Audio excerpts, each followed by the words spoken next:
ఆసరా మహారాజు తానే సమిధల్లె మారి నిలువెల్లా వెలిగెరా భోగాన్ని విడిచి త్యాగాన్ని వలచి తాపసిగా నిలిచెరా జనక్షేమమే తన సంకల్పముగా తన ఊపిరి హోమజ్వాలలుగా స్వర్గాన్నే శాసించెనురా అమృతమును ఆహ్వానించెనురా జాడతో ఈ వేళ జన జీవితాలు చిగురించేలా కాలసీమలో ఈ వేళ రతనాల ధారలే కురిసేలా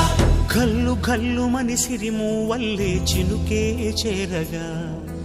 జల్లు జల్లు మని పులకింతల్లు పుడమే పాడగా హరివిల్లు నెత్తి కరిమబ్బు వాన బాణాలే వేయని నిలువెల్ల మనసు వడగళ్ళు తాకి కడగ